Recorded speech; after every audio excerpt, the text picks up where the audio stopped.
आचार्य जी, जो भजन है जिस तन लगे इश्क कमाल, इसमें जिस तन लगे इश्क कमाल नाचे बेसुर ते बेताल, दर्द मंदनू कोई ना छेड़े जिसने यहाँ पे दुख सहेड़े। तो दर्द मंदनू कोई ना छेड़े जिसने यहाँ पे दुख सहेड़े, यहाँ पे दुख सहेड़ना का क्या मतलब कि साढ़े साढ़े जो बड़े से बड़ा दुख है तुम उसके प्रति अब जागृत हो गए, तुम उसके प्रति स्पंदित होने लग गए। अब छोटे दुख तुम्हें याद ही नहीं आते, दुनिया अब तुम्हें छेड़ नहीं सकती। जो सबसे बड़ी परेशानी थी उसको तुमने आमंत्रित कर लिया, अब छोटी परेशानियां तुम्हें प्रभावित ही नहीं करती। दर्द मंदनु कोई न छेड़े जिसने आपे दुख सहेड़े। जिसे वो बड़े वाला दर्द लग गया उसे छोटे छोटे दर्द परेशान नहीं करते।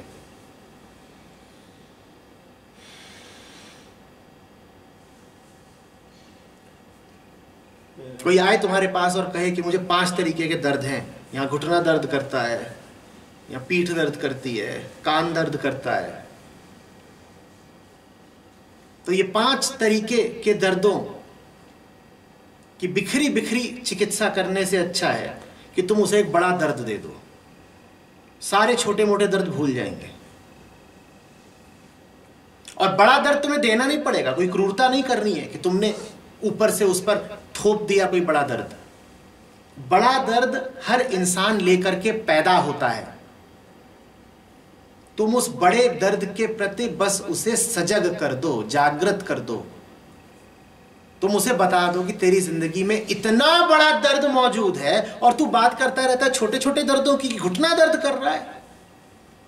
तुझे पता है कि तेरा अंतस तड़प रहा है, तुझे पता है कि तेरा केंद्र तड़प रहा है, इतना बड़ा दर्द है तुझ में, और उसकी उपेक्षा करके तू ये छोटे छोटे छोटे चिंदी चोर पॉकेट मारी वाले दर्द ले आया है और वहां डकैती पड़ रही है।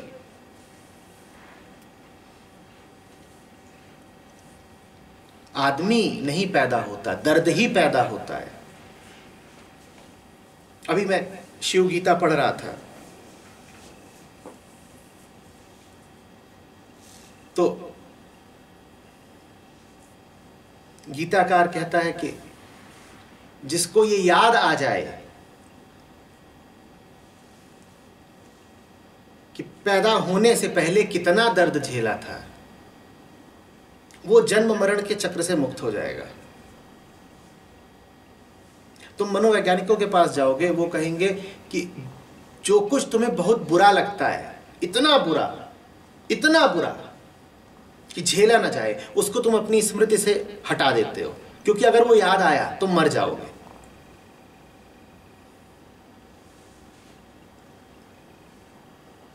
बचपन किसी को याद नहीं रहता, गर्भ में बिताया समय किसी को याद नहीं रहता।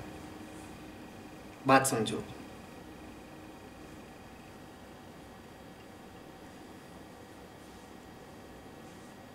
जन्म लेना ही दर्द है। तड़पती इच्छाएं ही जन्म लेती हैं। संयोग ही नहीं है कि बच्चा पैदा होते ही चिल्लाता है, रोता है। जानने वालों ने इसीलिए बार बार लगातार बताया है कि अपूर्णताएं ही जन्म लेती हैं, और जो पूर्ण हो गया वो पुनः जन्म नहीं लेता।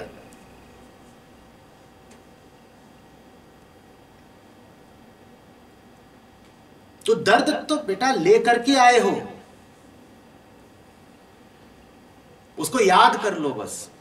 हमारी नस नस में, रग रग में दर्द ही प्रवाहित हो रहा है,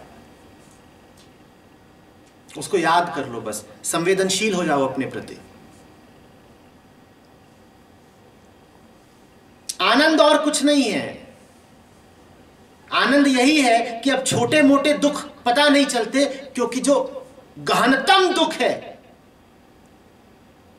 वो हमें लग गया। ये बात तुम्हें सुनने में अजीब लगेगी, तुमने आनंद का संबंध खुशी से जोड़ रखा है। आनंद का संबंध खुशी से नहीं है, आनंद का संबंध वियोग से है।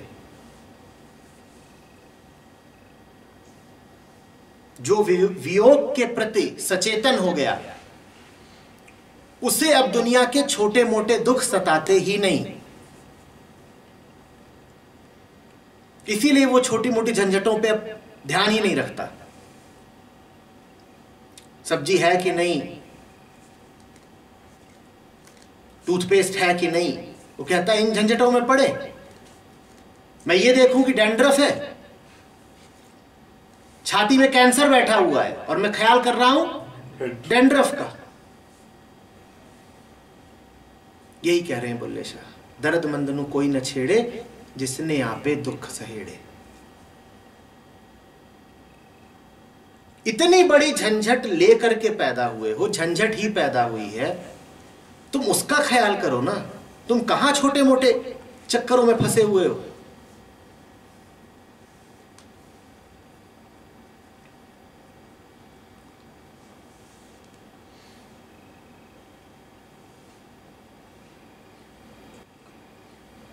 ठीक है, गए जमुना जीना मूल उखेड़े, बूझे अपना आप ख्याल।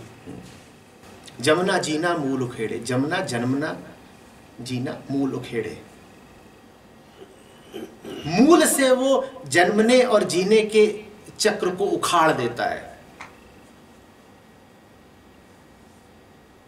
क्या है ये पैदा होने और मरने का चक्र?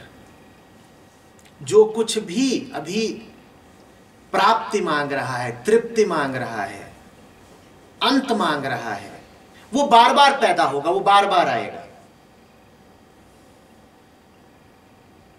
तुम्हारे दरवाजे पे बार बार आके कौन दस्तक देता है? जिसका खाता अभी तुमने बंद नहीं किया, ऋण चुकाना बाकी है, वो बार बार आता है ना। इसे मान लो जन्मना, क्योंकि अभी बात बंद नहीं हुई, फाइल बंद नहीं हुई, हिसाब पूरा नहीं हुआ। तुम्हारा भी जब तक हिसाब पूरा नहीं होगा तुम जीते मरते रहोगे। जीते मरते का अर्थ आवश्यक नहीं है कि मां के गर्भ से जन्म लेने से ही हो। प्रतिपल नया जन्म हो रहा है। जब भी विचार की कोई लहर उठती है उसके साथ तुम्हारा एक नया जन्म हो जाता है। हर विचार तुम्हें बदल देता है। तुम एक बात का ख्याल कर रहे हो, तुम एक आदमी हो, तुम दूसरी बात का ख्याल कर रहे हो, तुम बिल्कुल दूसरे आदमी हो जाते हो कि नहीं? तो हम लगातार जी रहे हैं, मर रहे हैं, और हम अलग अलग रूपों में जन्म धारण कर रहे हैं। 84 लाख योनियों की बात होती है। अर्थ समझते हो? हर योनि एक आशा है, उम्मीद है। तुम कहते हो ऐसे जिए, बात बनी नहीं, अब चलो ऐसे जी के देख लेते हैं, क्या पता बात बन जाए, तृप्ति मिल जाए, पूर्णता हो जाए। फिर तुम वैसे भी जीते हो, बात बनती नहीं, तो फिर तुम कहते हो चलो अब ऐसे जी के देख लेते हैं। ये हुआ योनियों का खेल। तुमने अच्छे होके बस देख लिया, तुमने बुरा होके देख लिया, तुमने काला होके देख लिया, तुमने सफेद होके देख लिया। तुम सदियों से, समय के आरंभ से यही किए जा रहे हो, प्रयोग दर प्रयोग। कभी इस पर उम्मीद रखते हो, कभी उससे आशा बिठाते हो, और तृप्ति कहीं मिलती नहीं। आदमी और कुछ नहीं है, चलती फिरती बेचैनी है। ऐसी बेचैनी जो मूलतः कभी अपने आप को समझ नहीं पाती, इसीलिए इधर उधर आशा की गोटियां बैठाती है। इसीलिए अगली पंक्ति में बुल्ले शाह कह रहे हैं, बूझे अपना आप ख्याल। जमुना जीना मूल उखेड़े, बूझे अपना आप ख्याल। जो समझ गया कि मैं क्यों बार बार आशा निराशा के फेर में, जन्म मृत्यु के फेर में फंसता हूं, स्वयं को देखकर समझ गया, बूझे अपना आप ख्याल। अपने आप को देख करके बूझ ली पहेली, वो फिर जन्म मरण के चक्र से निवृत्त हो जाता है। जब तक तुम जानोगे ही नहीं कि तुम्हारी केंद्रीय अभिलाषा क्या है, तब तक तुम झूठी अभिलाषाएं पूरी करते रहोगे। जैसे किसी आदमी को पानी चाहिए हो और वो जाके कपड़े खरीद लाए, जैसे किसी को पानी चाहिए हो और वो जाकर के कंघा खरीद लाए। ऐसे हम हैं, हमें क्या चाहिए हमें पता ही नहीं, इसीलिए हम झूठी अभिलाषाएं पूरी कर रहे हैं। हर अभिलाषा को पूरे करने जब तुम निकलते हो, हर नई अभिलाषा एक नया जन्म होती है। और हर अभिलाषा, हर प्रयत्न, हर उद्यम जब तुम्हारा दिल तोड़ता है, जब असफल जाता है, तो तुम्हारी मृत्यु होती है। इस तरह से जन्म होता है, इस तरह से मृत्यु होती है।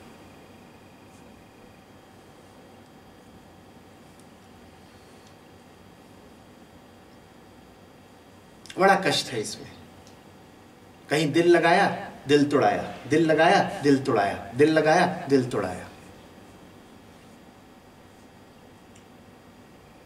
Hookup breakup, hookup breakup, hookup breakup. दिल टूटता है कि नहीं टूटता है हर ब्रेकअप के बाद? तो यही बात सब ऋषियों मनीषियों ने तब से बोली हुई है कि अरे छोड़ो ना ये जीने मरने का चक्र, बाहर आओ इससे। आपने कहा कि जो परमात्मा है इस बियॉन्ड टाइम एंड स्पेस में बिलोंग नहीं करता, तो फिर हमने ये टेम्पल्स और गुरुद्वारास इसमें क्यों हम ढूंढ रहे हैं उसको? इशारे हैं, देखा है ना उनके सबके गुंबद क्या करते हैं, इशारा है। घर में ही रह गए तो फिर तो ईंट पत्थर सब्जी भाजी यही याद रहेगा, सरसों का तेल, नारियल का तेल। मंदिर और गुरुद्वारे इसलिए नहीं है कि वहां भी जाकर के तुम ईंट पत्थर से चिपक जाओ, वो इसलिए है ताकि वहां जाकर के किसी और की याद आए। और अगर मंदिर ऐसा है, गुरुद्वारा ऐसा है कि किसी और की याद तुम्हें नहीं दिला पाता तो व्यर्थ है। वास्तव में जहां कहीं भी तुम्हें संसार से पार किसी और की याद आ जाए वही जगह गुरुद्वारा हो गई। नाम भी देखो ना उसका, गुरुद्वारा, द्वार है जहां से तुम गुरुता में प्रवेश करते हो। गुरुता और परमात्मा तत्व तो एक है। नाम ही बहुत सुंदर है, गुरुद्वारा। द्वार कहा है, घर नहीं कहा, द्वार कहा है कि यहां से तुम अब वहां में प्रवेश करोगे। ये नहीं कहा कि यहीं आगे रुक जाना। द्वार पे रुक जाते हो क्या? द्वार पे रुकना नहीं होता, द्वार को पार करके लांघ के कहीं और पहुंचते हो।